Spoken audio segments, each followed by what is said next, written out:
Welcome, boys and girls, ladies and gentlemen. I think that's how it goes. I am once again here with my good friend and co-host Bobby Epler. Bobby, how we doing tonight? Welcome back, everybody. Good to be here, Dennis.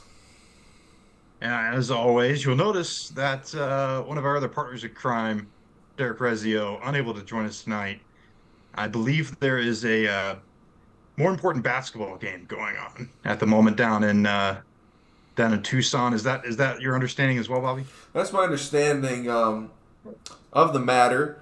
Um, I would also like to point out that we didn't find out about said plans till earlier this afternoon, and I do remember Dennis getting reamed for not providing Uh, advance notice on a matter.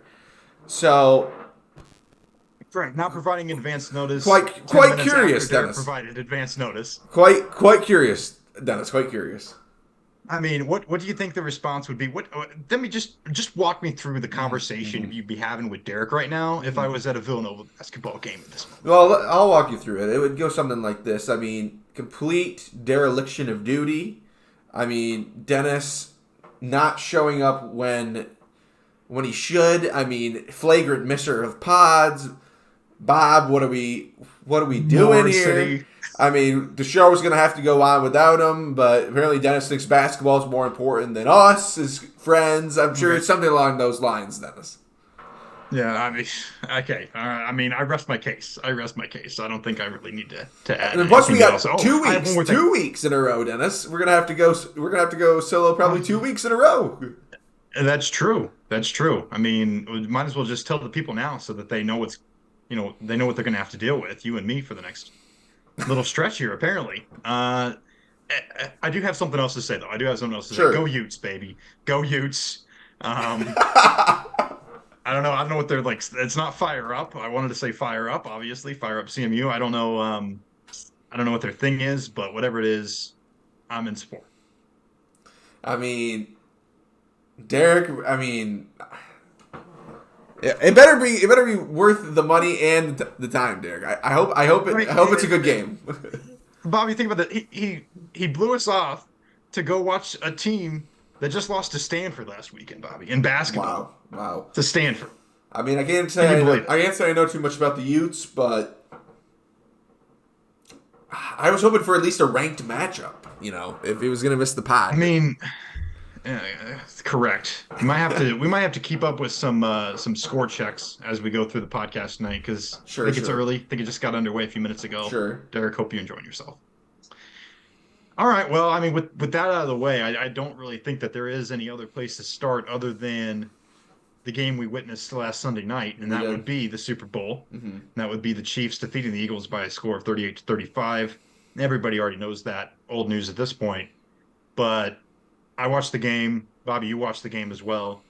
And what were your general thoughts? I mean, obviously, kind of a crazy ending. I know that there was some conversation in the chat about once again the referees and the NFL officiating always going to be a topic of discussion. What'd you think?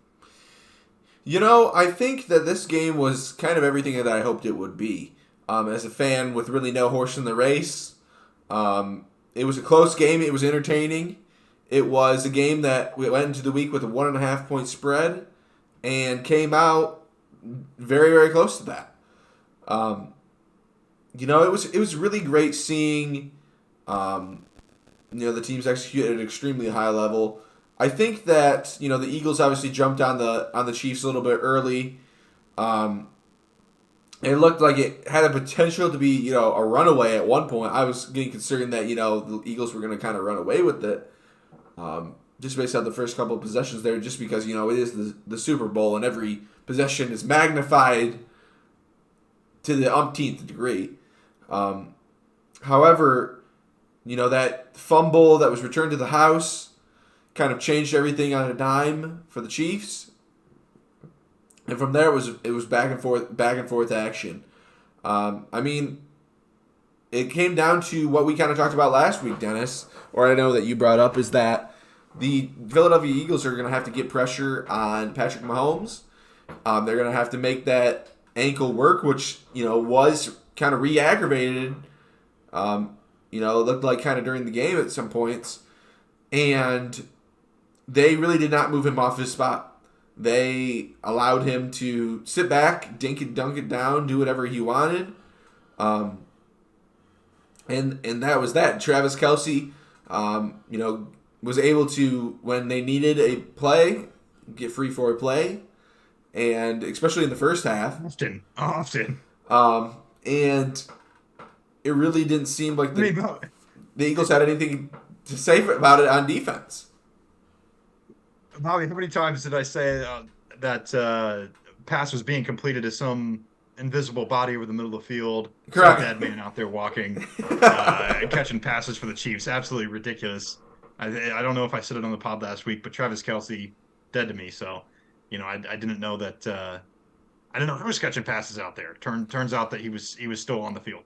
Yeah, and it just really came down right to the very wire, and it always just kind of felt like if this game, to me at least, that if this game was within one score or so going into the end, that the Chiefs were going to find a way. The Chiefs were going to pull it out. Just because, when you get to that point, the experience, the palms are a little bit sweaty. Who's been there before and knows what they're doing really does seem to play a factor. And plus, the Chiefs just know how to win. How many times do we talk about winners and tangibles? Or I do, at least. And they just have a great leadership, great winners and tangibles, and a great quarterback. And when you have those combinations, it's going to be hard to beat. As far as the call at the end of the game, I know that's gotten a lot of talk. To me, by the letter of the law, it's one of those calls where if I was a Chiefs fan or an Eagles fan, and that call was called against my team, I would be outraged. I'd be irate. But that's a third party with really no horse in the race. Was it a penalty? Probably yes, by the letter of the law, in my opinion. However, I know you could say, a penalty's a penalty's a penalty, whatever. But would I, if I was the referee in that moment, probably thrown the flag? I can't say I would have. So I can understand why people are upset about it. I mean, it's a penalty. If it's a penalty, it's a penalty, which is what, I mean, James Bradbury admitted as much that he held him in, the post-game interview. So, I mean, there's really no kind of shut the case that he did something. But I'm not sure I would have thrown the flag in that moment. I don't think that the Eagles got jobbed by any means. But, I think there's a lot of other things that you want to look at, especially the fumble that was completely unforced that went to the house. Absolutely. And then Absolutely. and then another almost fumble or interception or whatever that would have went to the house had it not been for, an overturn, a review overturning it that I thought could have gone either way. So just a great game for an NFL fan. I hate, though, more than anything, that the refs have to be the topic of conversation every week. Whether they did the right thing or they didn't do the right thing, it just seems like, especially the playoffs, but even during the regular season to some extent, they just become the topic of conversation week after week after week. And, in big moments, it seems like every time there's, always something being pointed out where, it's not just like maybe there was a holding or something like that. It's like, maybe there was a pass interference, like something that's like clearly visible, like, something that's happening with the receiver, the players that have the ball that is really highlighted and focused on. So I just hate that that's always the storyline, and I don't really know what can be done about it, but it's clear that a lot of people are unhappy with the refs from a lot of different fan bases, a lot of different ownership bases. So I don't know how the NFL is just standing pat saying nothing's wrong. And that's something I wanted to get into. So let's talk about it a little bit. Is more of and I can give my thoughts on the game too, Sure. but more of a philosophical discussion because I think that there is a inherent problem because I'm sick and tired. And a couple weeks ago, it was me on here and off the podcast, off air, complaining about the referees against the Cincinnati Bengals.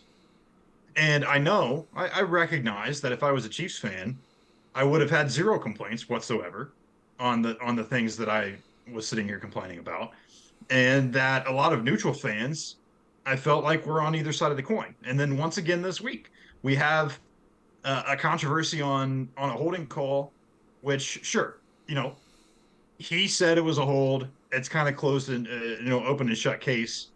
I don't think there's too many people that are going to sit and argue that it wasn't after he said it was. But the fact that the referees have such an important role to play in this game, I'm just I'm just tired of sitting on here every freaking week talking about, was it the right call? Was it not the right call?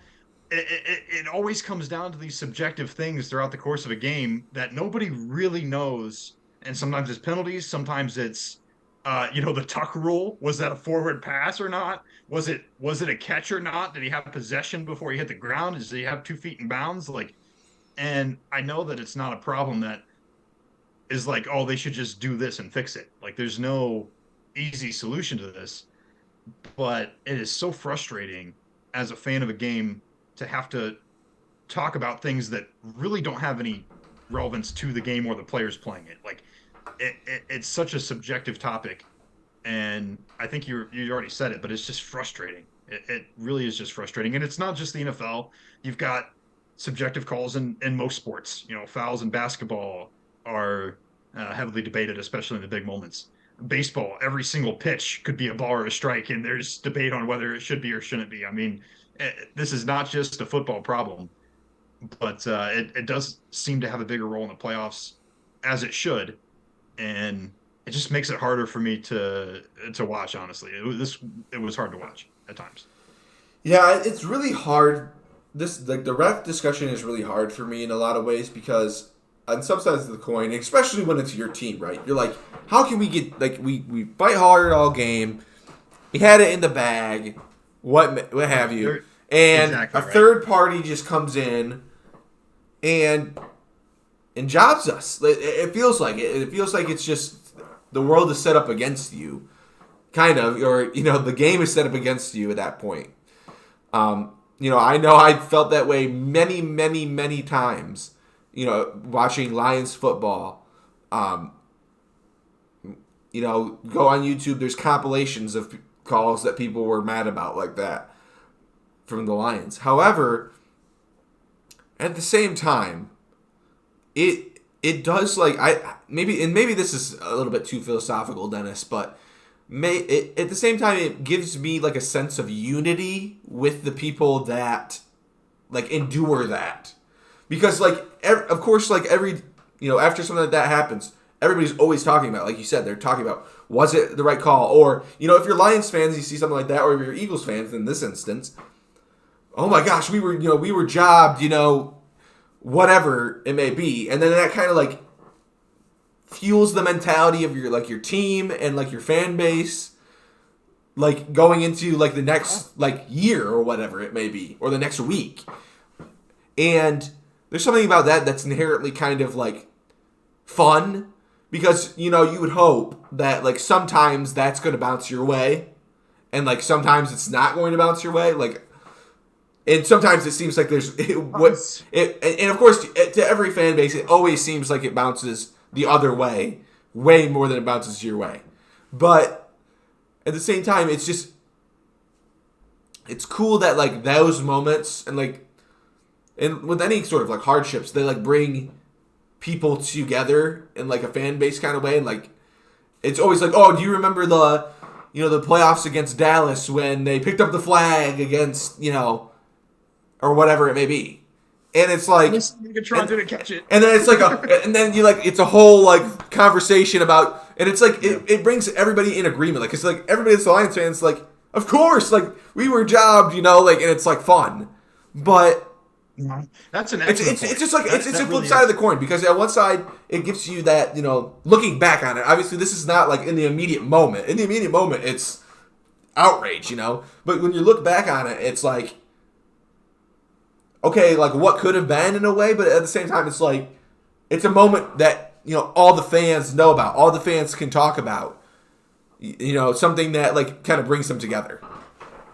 I don't think that's too philosophical at all. I think it's actually a really good point, and I've noticed that it's whether or not you're coming together to vent or to rejoice, you're still coming together, and there's a feeling of Sure, community in that. sure, I've experienced that many times, and really, when it comes down to it, at least for me, sure, hmm watching the entertainment sure, product, it's an entertainment sure, product. It's enjoyable to sure, watch, but what it's really about is getting on here with you guys and debating it out whether or not we agree or not. It's sending stuff in the chat, talking with sure, some of my Bengals friends from sure. back home, and that's really what it's about. I mean, if I didn't have any of that, I really wouldn't have as much interest in sports as I do. And in some ways, the missed calls or that feeling of we got screwed over, we got jobbed, whatever it may be, is something that you're going to talk about with people who are pulling and rooting for the same things as you. So yeah, it's a great point. Um, it is a problem, but in some ways, it's just part of the experience. I've always been a guy who said, and will continue to say, no robo umps in baseball because the missed calls, the ball strikes, the frustration that players feel when the ump calls it on the edge, and you get It that adds called third to the strike on the game. corner and you're just It's ticked off. It's fun. It's an emotion. It brings out the emotion in people, and it's unfortunately, sometimes it impacts the ultimate result, which you never truly want to see. But it it's just part of the game.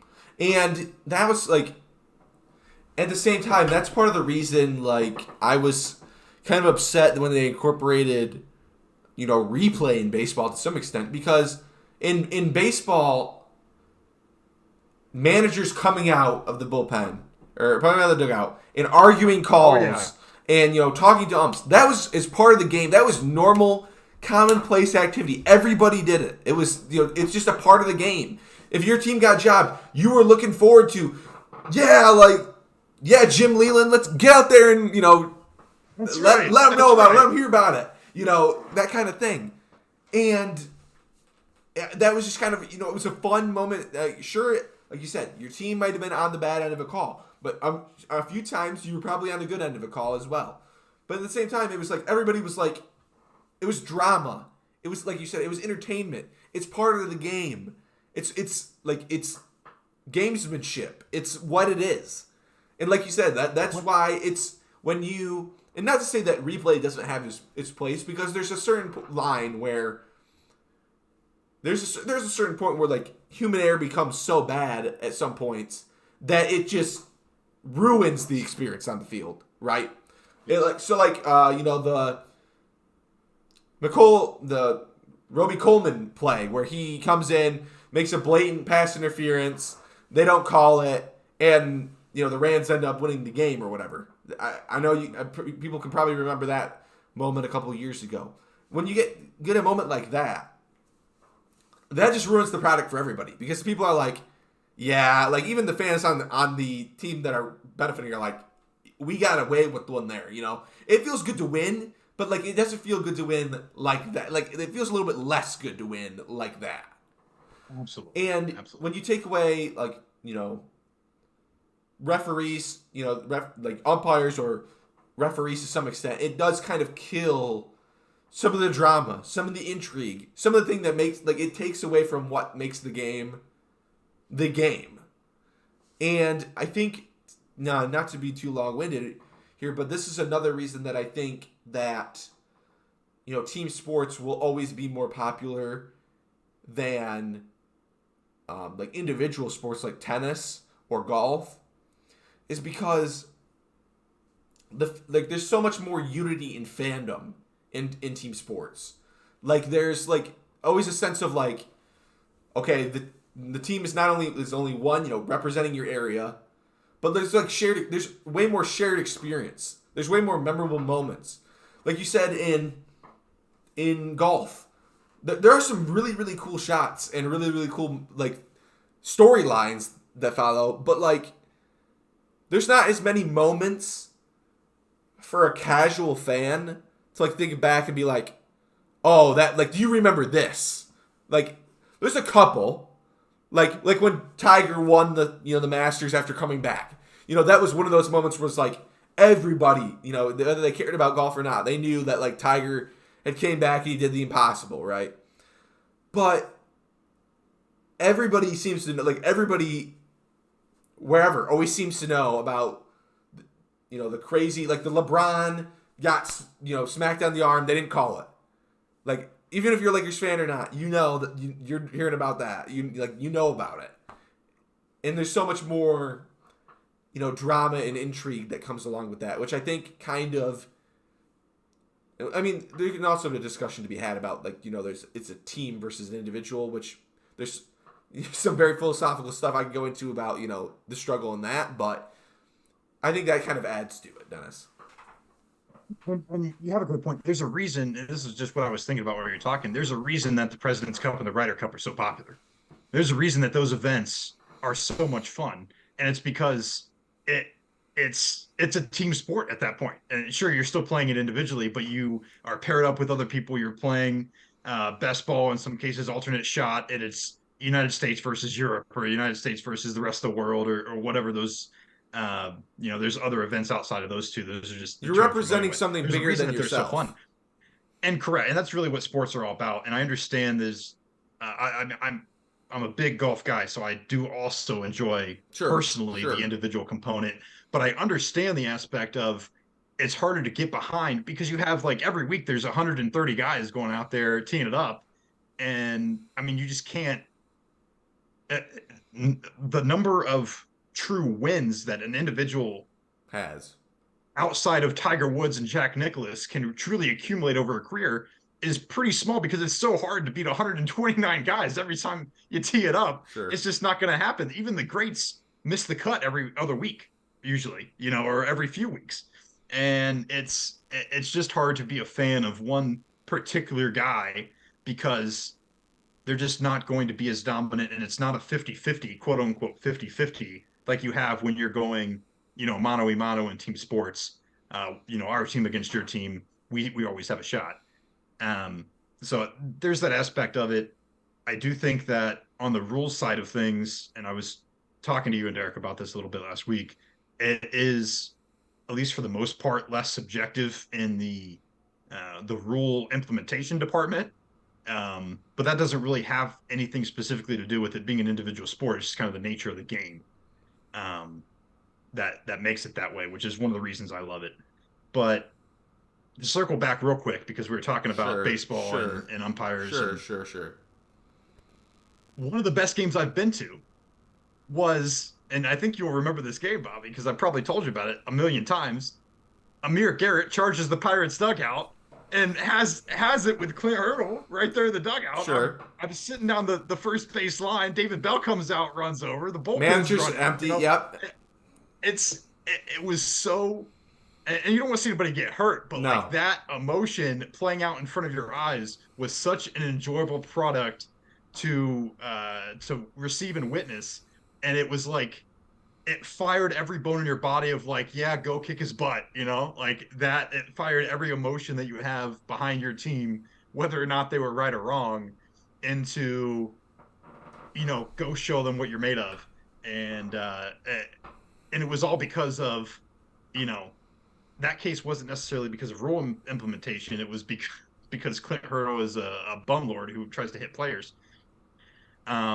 But, part of that was the fact that he didn't get kicked out or punished, and so he felt like we had to take it into our own hands, and that's what happened. So there's a lot to be said for missed calls and the human side of the game across all sports being so important and really vital to the product that we end up getting on a day in and day out basis.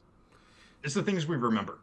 Yeah, and while, the drama moments related to referees, related to, benches clearing incidents may not always, reflect the true aspect of the game that people want the game to be remembered for, those are always the moments that you remember.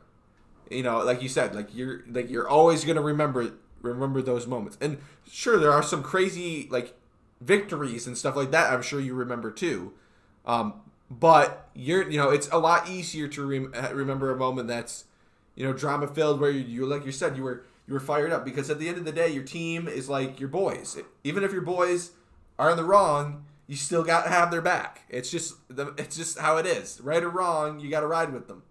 That's So correct. And so it's it's so true. it's just the fact of the matter. Even if Amir Garrett was, bopping players or something like that, like he shouldn't have been, and whatever it may be, when the bench is cleared, you're still gonna be going like, come on, Cincy, whatever it may be, like because you're riding with them. That's just it's your squad. It's absolutely correct. And that's one of the great things about it. And that's a great discussion. But while we're on baseball, Bob, Sure. pitchers and catchers reported in most camps. I'm pretty sure all of them at this point, including the Cincinnati Reds. I'm pretty sure the Detroit Tigers. Spring training underway. Games right around the corner. Any big news from Tigers camp? And then I do want to talk about the big Reds signing from a few days ago. I mean, not too many big, not too many big not too much big news coming out of the Tigers spring training camp. I saw an article the other day that this is about the amount of news that we have coming out of spring training. If this means anything to you, Dennis, but I'll get your thoughts on it anyway. I saw a article the other day ranking the top 5 worst contracts in the MLB currently. Oh no! And Javier Baez with the Detroit Tigers made that list. Dennis, Disaster, absolute disaster. it looks like. By the way, it looks like our first game of spring training is on the 25th, so less than 10 days away. That's right. Just around the corner. Tigers against the Phillies. All right, there we go. I mean, Javi Baez. I mean, can we get maybe a few less swings at balls 10 feet out of the zone this year? I mean, we talked about it many times in this, but the 7-minute blooper reel of sliders in the dirt that we had to watch was gross and sorry, to say the least. Apparently, I'm seeing that about the whole length of the news is well. I'll give you some headlines and we'll get your thoughts, Dennis. All right, let's do it. Absolutely. Spring training optimism? ?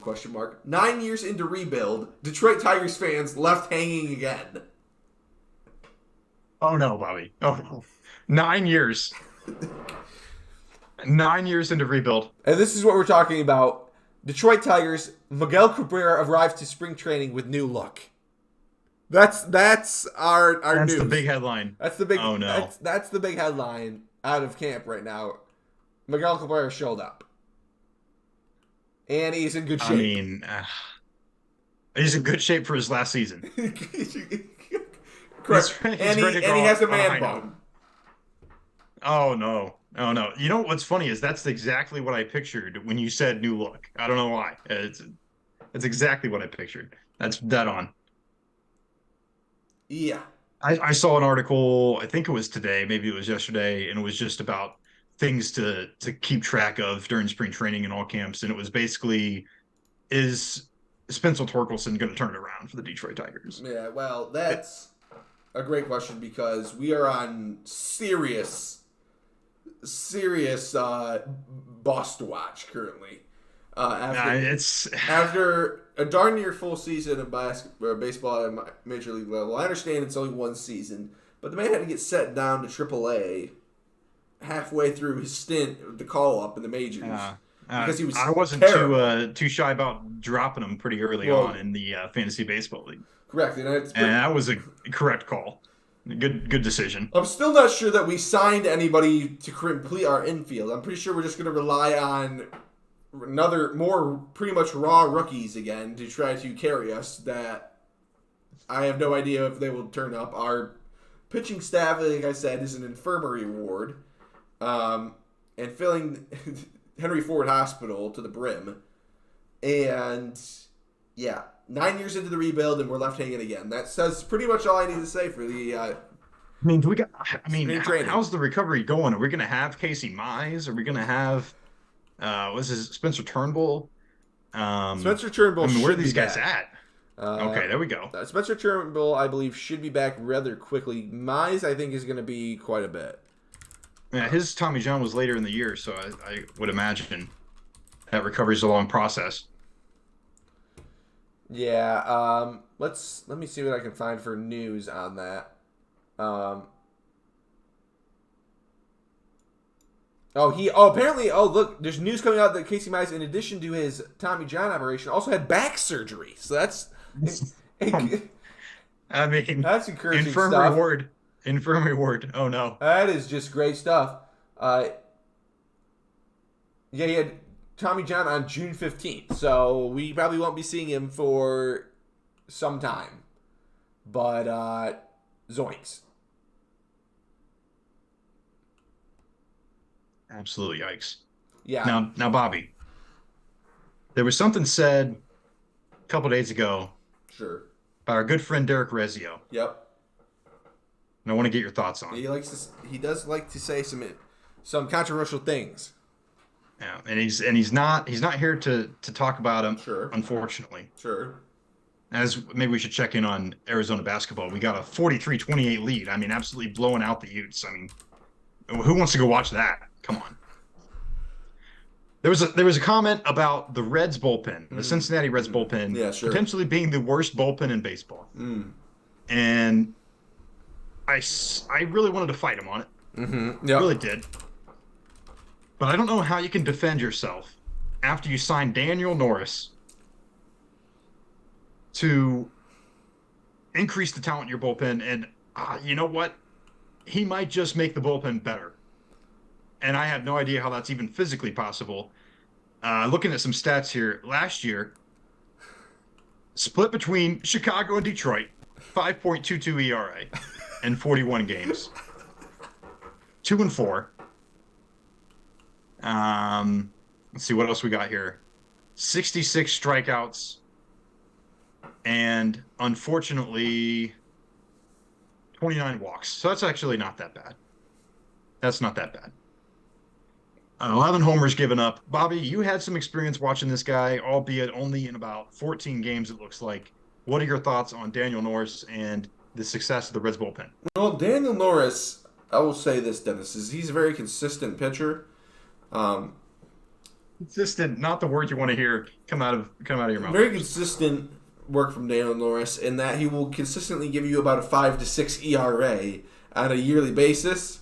So if you don't have, I mean, like you said, Dennis, maybe your roster actually improves with the guy that has the 6 ERA average.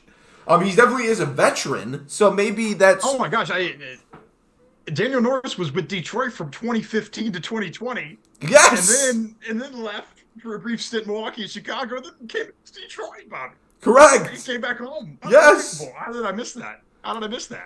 Oh my gosh. Yeah, veteran Tiger. Both him and Buck Farmer pitched. And, oh no.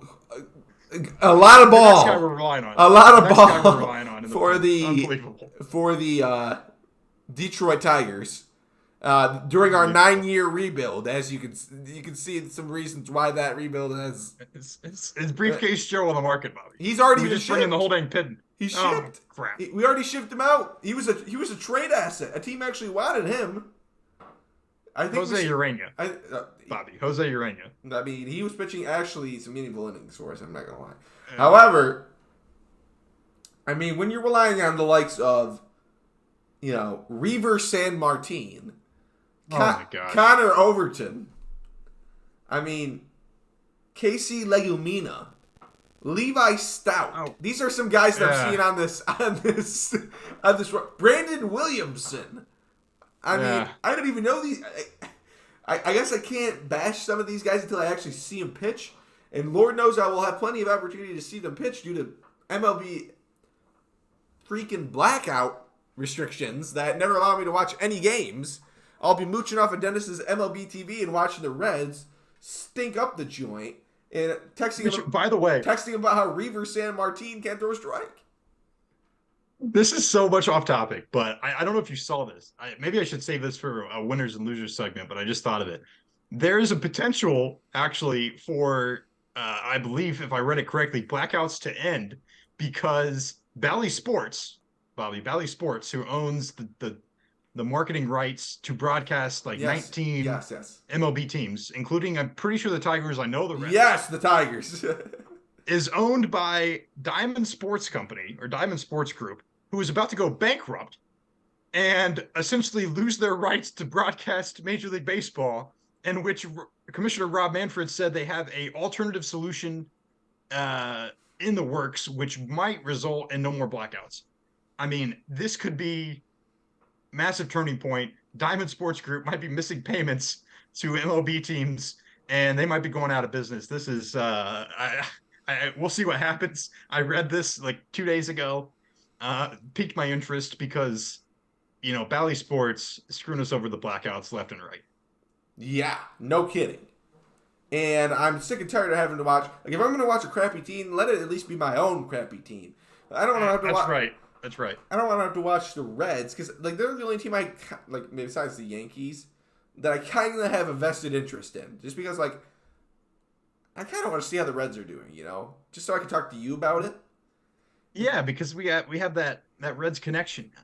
That's right. Sure, sure. That And, same reason and I've that I pull actually for the been Michigan to a State couple Reds Spartans. games. I've actually been to a That's couple right. Reds games.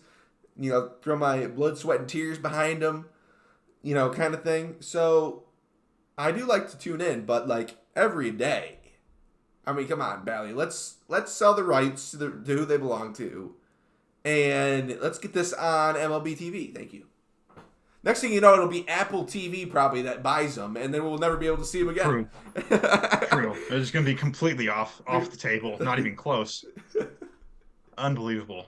Yeah. I mean, I'm always excited for baseball. It's going to be an understandable rough season for the Reds, for also the Tigers, probably for the Cubs. We'll let Derek speak on that. Maybe In he like won't want 4 to weeks. because it could be a disaster. But they did make a couple of signings. We touched on those last week. But Bobby, Yes. while baseball is about to heat up, Yep. we're getting to the end of college basketball season. Sure. Sure. And got a big game coming up this Saturday. Before I get to that, just want to do a little bit of bracketology. Took a look. Joe Lenardi, Michigan State, currently a 7 seed, Yep. currently projected as a 7 seed, would play number 10, my arch nemesis, Nevada, in the first round and here's the catch, Bobby. Here's the catch. A potential second round date with Hep Cronin, baby. I'm Do seeing it again. this. Run it back. Hep Cronin, aka Mick Cronin of the UCLA Bruins. I mean, obviously a lot could change. We still have a couple weeks left of the season. We got 4 or 5 games left for most teams, plus conference tournaments. Everything can get shaken up. But I mean, in whatever order you want to do it, thoughts on this weekend with Michigan and then bracketology, Nevada and UCLA. I mean, can you get 2 better matchups than that? I would love to see us play UCLA again. I mean, we just played them in the tournament in recent years in the play-in when they made that run, and brought them to Right before they overtime. freaking ran through the field. Brought Correct. them into overtime. I mean, so does that speak? Could maybe the Michigan State went all the way that year? Who knows? However, Nevada, I gotta think I would like our chances against them. Don't really know too much about them, but they sound like a team that I wouldn't mind playing too much. UCLA obviously going to be an extremely tough matchup. However, if we were to make it to the Elite Eight, right now based on bracketology, we'd match up with the American Conference champions, Houston. I mean, it's not crown them champions yet. That's not crown them champions yet. Well, the I mean, one seed. they're only 12-1 in the conference, 24-2 overall, Bobby. Only. Let's only not crown them. Yeah, and guess what? I'm not seeing another team that we're playing this Saturday in this field, I believe. And that would be, let me just make sure I'm not getting anything mixed up. That would be the Michigan Wolverines, who are I'm not even seeing them on the bubble. Oh no. They're not on the bubble. I mean, zoinks. This game is going to be at the Chrysler Center, which is going to make it a raucous environment.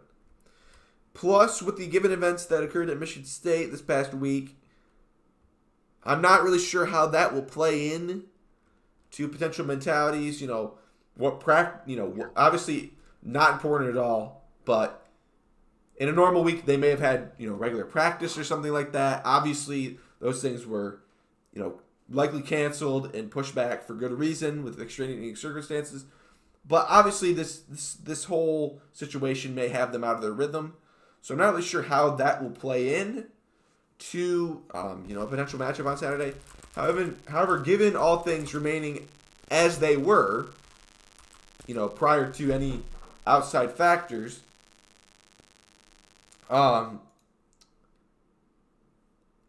they have said that they are going to resume this game and it's going to be played, and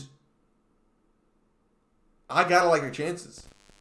We got it done. We got it done against them the first time, and I think since that time, Michigan State has kind of stayed relatively in their groove. Currently on a 2-game winning streak.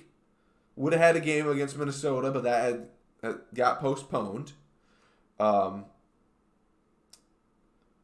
you've got to think that a team that was looking relatively hot last couple games, and basically Trent has maintained a relatively even level of play since then, and the Michigan team that's trended down, you got to think that you gotta like our chances. Now, obviously, it's a rivalry game, and I'm sure Michigan will show up to play because they're going to be looking. Like I said, they're not even in the hunt right now for in Joel Lunardi's bracketology, so they're going to be looking to do anything possible to get their name in that mix and even heat up for a Big Ten tournament play. But I gotta like our chances.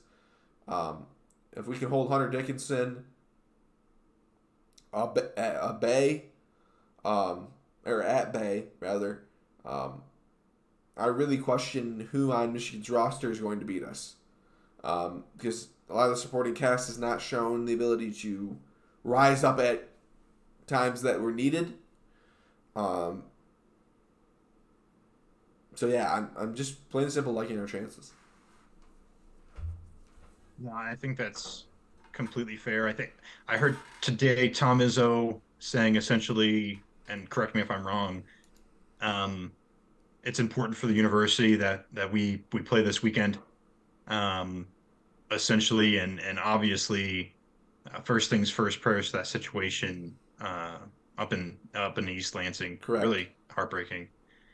Um, but I think everything you said, and as far as the basketball goes, is accurate. And I think there is still something for Michigan to play for, but based on what I've seen, they just simply don't have the really the overall talent that we've seen in previous years. And I think that Derek has even said so himself as a Michigan Wolverines fan at points this season, or at least has admitted that they're overall underperforming. And it's been hard to watch at times. And I think this Saturday might be another game that's hard to watch, even at home. I mean, the drive there is like an hour and a half. Um, sure, there's going to be a home environment for Michigan, but you can bet there'll be Michigan State faithful showing up. No doubt in my mind about that. But it should be a good one. I think it's 8 p.m. on Fox, kind of in the prime time. It was already set that way. I will certainly be tuning in, and big one as far as the Big Ten goes. Overall, Big Ten. This is something that I saw today, and maybe another thing to get your thoughts on. Joe Lunardi has 8 teams from the Big Ten in the tournament, which to me was pretty shocking, considering he also has 8 Big 12 teams in, and we're talking Texas, we're talking Kansas State, we're talking Baylor, we're talking Kansas, we're talking TCU. Big 12, a lot of good teams this year, a lot of ranked teams throughout the course of the year. The Big Ten, not so much. I mean, even tonight, top heavy Purdue getting pummeled by Maryland, Bobby. Um, I just don't see the Big Ten as being an 8 team an 8-bit conference this year. However, maybe it's just the opposite of that, because usually I think the Big Ten's really strong. They get 10 teams in the tournament and then they all lose by the end of the first weekend. And I'm like, what happened? And so maybe this year, everyone thinks that they're down and Big Ten teams are going to run away with the whole thing. Who knows? Yeah, I think that I'm really surprised by that too. But I think what it comes down to is that this year, more frequently than most years, is that there are a lot of teams that are kind of above, just like I wouldn't say way above average, but like slightly above average teams. There's just a logjam of teams that on any given night could not like knock somebody off. There's not really a clear defined cut besides Purdue, like leader of this conference. I don't think really anybody intimidates anybody right now. And I think And we've seen Purdue get knocked off a couple sure, times in a row here. sure, and that they've looked shaky as of late as well. But I think that honestly, like you said, this could play better for Big Ten teams. Because I think a lot of times the Big Ten teams that make it in, like a lot of teams, kind of just run the table pretty much, or they haven't really faced much up and down. I think most teams in the Big Ten this season have faced a lot of back and forth, a lot of playing teams that are very, very similar to them. In terms of like standing, in terms of, battling out, and every single night is a battle to the finish in most of these games. So I think that could benefit the Big Ten. I hope it's not a situation where everybody gets proved to be more of just bang average, maybe even a little below average, and instead of like slightly above average. When the tournament time comes around, but I like the Big Ten's chances this year. The Big 12, that really surprised me as well, because that conference just isn't quite as deep. Obviously, not as many members, but it's once again just a lot of teams that are kind of what went and took care of business in non-conference play, and then when it came to conference play, just feasted on one another. Yeah, they're beating up on each other, Sure. right? Yeah, and it's always been a tough thing, I think, because historically we've talked about that conference being the Big Ten, and it usually is. It feels like, and to some extent again this year, but it always feels like there's a lot of really good teams, and they're just, you know, winning and losing 5 point games against one another every single night, and um, but then at least the last couple of years, those teams, at least from the Big Ten, have fizzled out in the tournament, and maybe that's the Big 12 this year. I think you got a good point with that. But also the Big Ten probably more battle tested this year, seeing more of those ups and downs. Something else with college basketball, and I'm going to incriminate myself here for a moment, Bobby. So Sure. I, I'm just saying that up front. You can have the fun that you want. Maybe it's not as much fun as you'd have if Derek was here. Last night, the University of Cincinnati Bearcats, my faithful Bearcats, who've had a pretty solid season overall, given how bad they were last year. We're up by 14 points at one point and lost by 4, falling to the East Carolina Pirates, Bobby. Oh The no! spirit of ECU, going for it every time. If you don't play ECU with a weak heart, write it down. I played the clip a few weeks ago when it came to football, and it's back now. East Carolina got it done after just a complete unraveling by Wes Miller's boys' thoughts. I mean, going into halftime with an 8-point lead, and then And disgusting. I somehow was lose disgusted. the second half by 12 points. I mean, how does that happen? I'm looking at ECU's team, and almost I think every single one of their starters made double digits.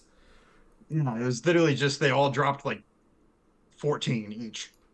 And Wes Miller's boys fading off and folding like a steel chair. I mean, killing Cincinnati's hopes of doing absolutely anything. Correct. I mean, now we're sitting here at fifth in the American Conference, 4.5 games behind Houston, tied with Temple. I mean, at the end, we're just going to be playing, Uphill battle right now. middle of the pack American game, trying to or grind out each game of the conference. Hope we get lucky against Houston in the final if we can edge our way there, and get an automatic bid and steal a spot from somebody. But I mean, outside of that, hopes are dunzo, absolutely gone, as they are for the Villanova Wildcats, who just have been absolutely horrible this whole year. I mean, finding their groove a little bit, but we're one of those teams who can only beat teams that are clearly worse than them. and we lose to all the teams that are clearly better than us. And unfortunately, there are a lot of teams that are clearly just better.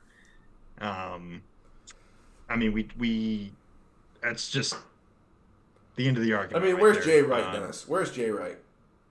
In the freaking broadcast booth, picking us apart about how bad our coaching is and how bad we're playing. I mean, Jay Wright, I mean, absolute abandoned ship after a Final Four run a year ago, and left us hanging out to dry, Bobby. It's unbelievable. My teams are out. I got a few future bets on some Final Four teams, so I'll be pulling for those MSU, obviously. this year. Obviously, MSU, uh, the Indiana Hoosiers, baby. Trace Jackson Davis, my guy, the Indiana Hoosiers. Xavier Musketeers. Because if UC can't make it, why not our bitter rivals, the Xavier What? Musketeers? Why not? What? Yeah, I think that was a little reverse psychology, actually. I put that bet in hoping that it would not come true. Sure, Because sure. my bets never hit. Sure. Because my bets never hit. Sure. Yeah, that was it. Anyway, it's gonna be fun down the stretch here. Love this time of year for college basketball. We're getting to the conference tournaments heating up here in a couple weeks, and then obviously the madness that is March, and baseball right around the corner from that. Exciting stuff. Anything else from you before we do some winners and losers and the traditional segments down the stretch? Anything else from me? Dennis, quick thoughts. Yes, sir. From you. Yes, sir. What do you think? Just like some way too early predictions, I guess. Sure. What? There's a couple NFL offseason scenarios that I want you to weigh in on. I want you to tell me what that is something we didn't really tell talk me about. what you think is going to happen. I know it's way too early. There's still a lot of time. Season just ended, but I'm going to give you a couple scenarios and I want you to give me your thoughts. First being, where does Derek Carr land? That's a good one. Man. I mean, I'll tell you the first team that popped into my mind, and I would kind of hope that they don't continue to do the same thing over and over again. I mean, what Einstein defined insanity is doing the same thing over and over again and expecting a different result. Sure. I think you know where I'm going with this. The Indianapolis Colts, Bobby. Mm-hmm. I mean, how many times have they tried this? Matt Ryan, Carson Wentz. It's kind of their thing at this point. And I don't really know. I don't know where they're at in the draft this year. So I don't know if they're in position to get Bryce Young or CJ Stroud or even Will Levis. So maybe check that. But if they're not in a position, I could definitely see them going after Derek Carr as an alternative to trying to trade up. 4? Okay, so I mean, maybe they don't do it then. They'll be in a position. They did have kind of a disaster. Yeah, they're definitely in position. Absolutely. I mean, maybe one of those guys is off the board, but I'm sure they'd be happy with the second. Because I don't think 2 are going in the top 3. I really don't. So, I mean, that would be a good fit for one of those young guys to finally try to build around somebody that's not over the age of 30. Yep. Or completely washed like Carson Wentz. Sure. I mean, where else? Tampa? Is that an option here at this point? Tampa, Maybe. I'm assuming they're drafting middle of the pack. I mean, they were in the playoffs. They got to be 19th. drafting at least below 16th. Okay, 19th in the draft. That's an option. Even though Tampa Bay fans would probably be, I mean, anybody's going to be a step back from Tom Brady, but that's probably a pretty big blow to go ahead and sign Derek Carr. And I like Derek Carr. I think Derek Carr is a good enough quarterback to win with a competent head coach and a good talent around him. I don't think he's somebody who elevates an entire roster. He clearly hasn't been able to do that, but he's competent. And he has experience at the position. Maybe the Raiders are going to be putting up a statue like the Bengals have of Andy Dalton, because that's who he reminds me of. Fair, I mean, fair. I threw out a couple options. What do you think? Do you have a spot in mind? I'm still trying to kind of rack my brain. Those two just I was thinking maybe came into my head. maybe the Commanders, maybe. Oh, the Taylor Heineke, baby. Taylor Heineke, the future. No, there's no way that My man. They My man. believe Taylor Heineke's the future. And they're a team that's drafting Disservice, absolutely disservice. too far back to really make a move to probably get somebody of those top guys because they're drafted 16th. You got to think that maybe the Jets would be an option, um, which leads me into kind of my next scenario, Oh, the Dennis. Jets. There you go. There you go. I think I Where, know where you're going with what it. happens with Aaron Rodgers? Does he retire? Does he go to No, another Bobby. team? Does he stay in I've Green got Bay? What happens?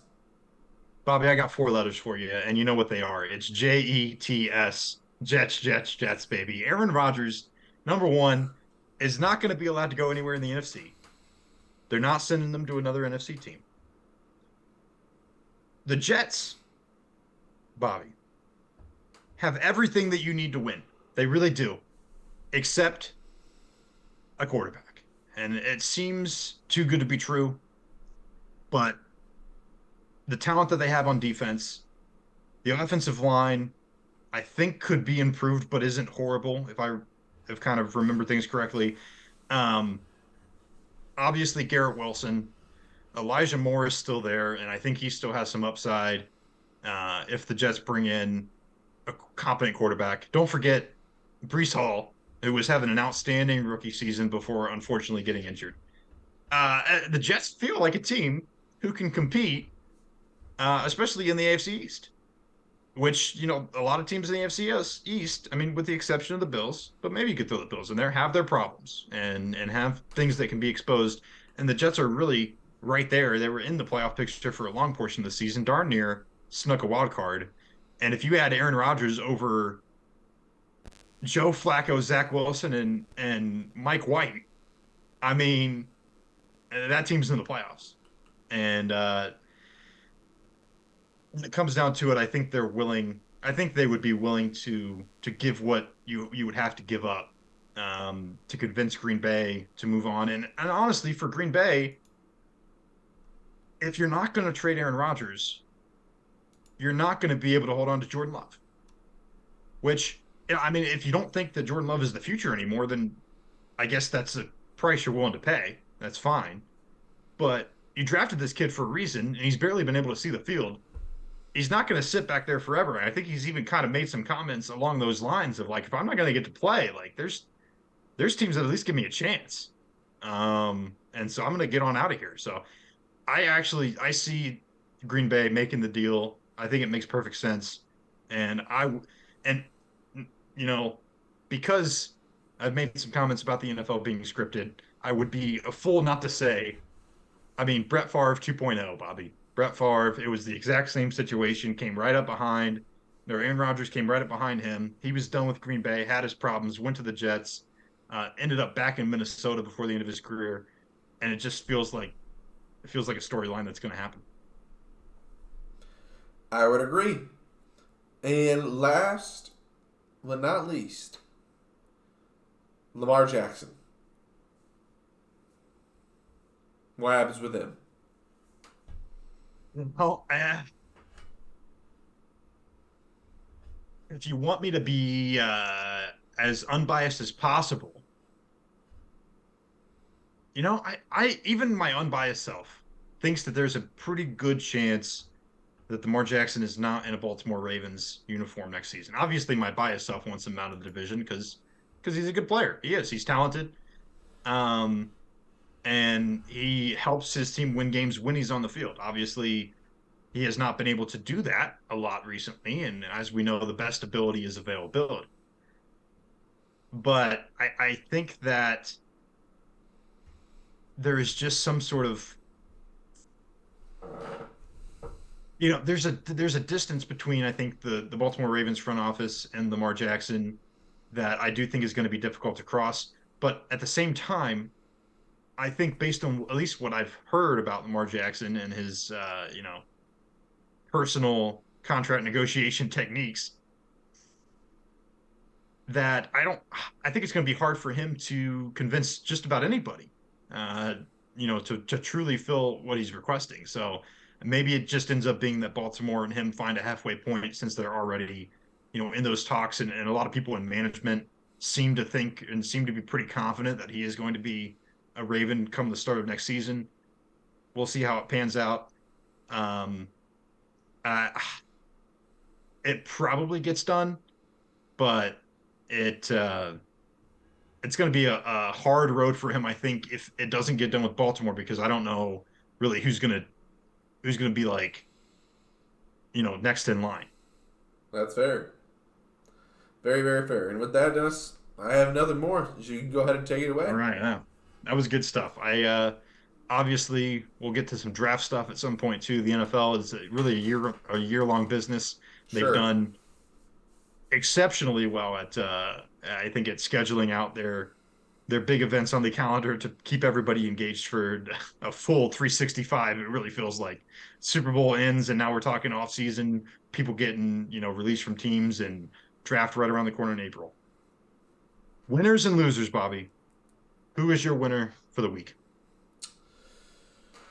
Gosh, a lot of ways I can go with this one. I have a feeling you're going to take mine. I think I'm going to go with the LA Lakers this week, actually, for my winner. Okay, never mind. Besides my personal liking of them getting rid of Russell Westbrook, just because I don't think he was a great fit team chemistry wise. They looked really good with their first game with AD, LeBron, and D'Angelo Russell all on the court. They blew out the Pelicans, I believe it was last night, or maybe 2 nights ago. It's their last game before the All-Star break, but they looked very, very good. AD played well, D'Angelo played well. Everybody, all their stars had at least 20 points. Really encouraging stuff to see. I hope that they can keep that going after the All-Star break and kind of make a run at the West a little bit, because it's kind of begging to be taken by somebody. There you go. That's a good one. That's a good one. I've got us, Bobby. You and me. We're winners this week because Tiger Woods, Bobby, came through 4 or more birdies in the first round of the Genesis. He actually had 5 of them, with 3 on the last 3 holes of the round. Birdies 16, 17, and 18 at the Genesis Invitational. We hit our boosted bet. I think it was at plus 125 for 4 or more birdies from Tiger in round 1. Coming through. You asked me about it last night. I said, if he's going to have a good round, it's going to be round 1 before he's tired out from walking 18 a couple days in a row. He's in good position. He's at 2 under. He had a couple bogeys on the back 9 that started to look ugly, and you kind of thought, oh, this is where the wheels are falling off. Sure. We're about to end up at 3 over and miss the cut again. But he's put himself in a good position. He rallied on the last few holes, and he came through for us today. We're winners, and Tiger Woods, the GOAT, winner as well. Losers Losers this week. Gosh. Another very, very tough call to make. But I think I'll kind of parlay off your bracketology talk, because I thought this was very interesting. The American Conference, for only making 2 teams into Joe Lenardi's bracketology at this given point in time. The obvious being Houston, obviously. Yeah. And do you remember who the other team was? Because he's got Memphis in there. Memphis. And the reason you can't see him is because I think they're like the first 4 in, or like the that last is right. They're the last 4 buys. Is Memphis? They're the 4th of the last 4. Tigers. So they're barely in the tournament at this point. Hey, here's the thing. I'm not going to admit that the American Conference is losers until the committee jives us. But, Joe is pretty accurate, and he usually knows his stuff. He is. He's pretty good with this, and that I thought was absolutely ridiculous. The American Conference getting absolutely rolled out here. I mean, no consideration whatsoever. But at the same time, you got to be objective. If you lose to ECU, you're not getting in the tourney. By the way, Dennis, I just thought it would be worth noting that next 4 out, not the first 4 out, but the next 4 out, Utah in that list. So. Another update. Here we go. They're down 20. Down 20. Oh, no. Oh, no. 64-42.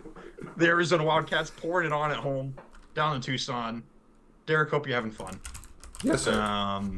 Wow. Who's your loser, Dennis? Wow. My loser, that's actually a perfect segue. That's perfect segue. Arizona. It's the Arizona Wildcats, buddy. Saturday night, 88-79 Stanford. The Stanford Cardinals got it done. There was a court storming. It Oh was an no! embarrassing court storming. Oh, I mean, I no. go back and watch the clip. I don't know what was going on with that, and maybe they shouldn't even be losers because Stanford's students had such a struggle storming the court. There's like 10 dudes out there. It was embarrassing. But the Stanford Cardinals got it done against, I can't remember where they're at the time, like 5 or 6 maybe. At the time before the rankings came out, they're 8 this week, but I think on Saturday they were a little higher. Uh, a shocker there, and good for the Stanford Cardinals getting it done at home against the Arizona Wildcats. Derek Rezio's Arizona Wildcats still going to be a good tournament team and somebody to fear as they're pouring it on the bubble Utes at the moment, but still a loser for this week. Right bench baller, Bobby. I think you got us a good one this week. Right bench baller. Yes, I do. And let me get my numbers up right now. I got none other than Matt Couchard, Dennis, from the Genesis Open. Matt Kuchar. Matt Couchard, the Cooch, is loose right now on round 1 of the Genesis Open. 5 under to start. At 44 years old, the Cooch is getting it done. It started out the day with an eagle on hole number 1. That's going to be good to be tied for 4th, but it's actually the 3rd best score of the round. There was 2 people at 7 under and then 1 at 6 under, and the Cooch right there after that. You know, not a name that you hear every day in the golf world, so I thought it would be worth giving the old timer, relatively speaking, some love. Yeah, the Bridgestone commercials, Bobby. Classics, absolute classics with the Cooch. Golf Academy, go look those up. It has not been at the top of leaderboards that I've seen in any recent events whatsoever. But I'm loving this. We had a little conversation before the show started. Right bench baller. I'm going into the golf world as well. I'm glad that I got you on board and that you went with Matt Kuchar. I'm going back to last week in the WM Phoenix Open. Second place went to Nick Taylor. Nick Taylor, definitely not a name that you hear every day. 6 under in the final round, finished 17 under, right behind the Texan Scotty Scheffler, who once again won the event and defended his title from last year. Always a great event with a big loaded field. But Nick Taylor to go out there, shoot 6 under in the final round, and beat the likes of Justin Thomas and Rory McIlroy and John Rahm and Ricky Fowler coming up right behind him. Collected a cool $2.1 million last weekend. And shout out Canada. Shout out Canada. Nick Taylor, the Canadian, getting some golf done, getting some golf played. And I like this trend. This might be the 2 first right bench ballers from the world of golf. And I love it. I love it. It's fantastic. Are we gonna do a GTT takes your money, or what's the situation? Well, I know typically.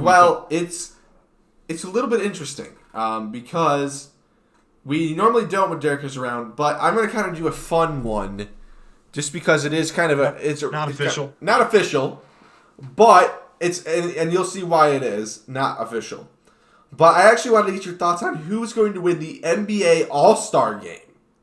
Oh my gosh. It is going to be Team LeBron versus Team Giannis, the 2 captains of the team. The teams have not been drafted yet, mind you. They have not been drafted. But the line is already out for whatever reason. The line is out. And it's got Team LeBron as minus 150 favorites. The over-under, Dennis, listen to this, of this game. 323 and a half. 323 and a half.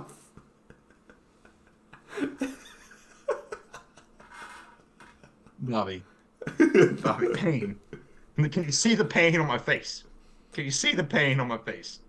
I can tell you who's going to win, who's the winner of this game, Bobby. I can tell you right now, It's me. The winner of this game is me because I'm not going to be watching. That's why I'm the winner of this game, because I get to do something better with my time than watch that. In all seriousness, I mean, all the teams aren't even drafted yet. I mean, the fact that it's at 322 and a half tells you that the over's going to hit, because that's preposterous. The fact that they think it could even get close to that high means it's definitely going to. and just based on They've got some CBS has a mock draft out, which is kind of interesting. Um, but I will say I don't really expect us to pick the game, obviously, because the teams aren't out. But I did want to mention it just because it's a fun event that I enjoy watching over is watching every year, because the draft, watching the two players do the draft process of picking their teams is kind of fun, and they always do it with the TNT crew, and then have, it's LeBron normally because he's always the leading vote getter for whatever conference, and then Antetokounmpo, he's been the last couple of years, so they always have good chemistry when they're on air together, and it's fun. So I just wanted to plug that for those who are interested. Even if you don't watch the game, check out the draft if you can catch it live or on YouTube. They always post it, so it's always a nice watch. I do think that's a cool idea. I do like the draft idea.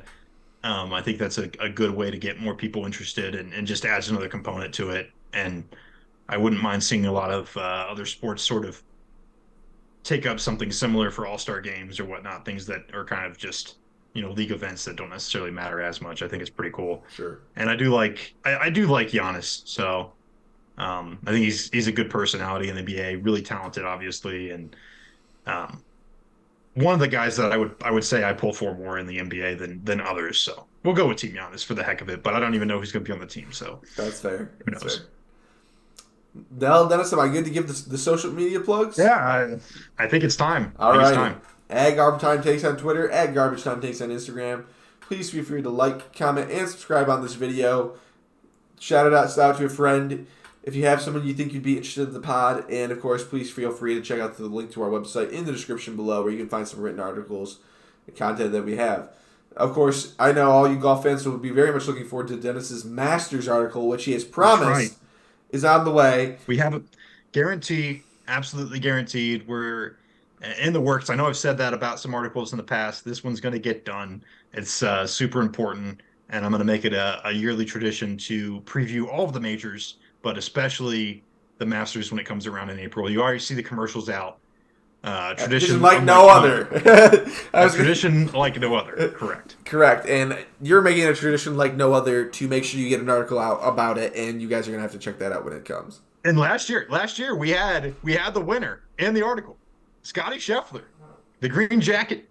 He brought home the green jacket. We had him in the article released before play got underway that weekend in April. So yeah, I'm looking forward to it, and we'll definitely have some more content on that, especially the article when I have it up, and you guys will all be first to know. With that, I think we can call it a pod, Again. and I'll count us down. We'll give a silent count for Derek because he usually starts it out. And in 2, One. Peace. peace.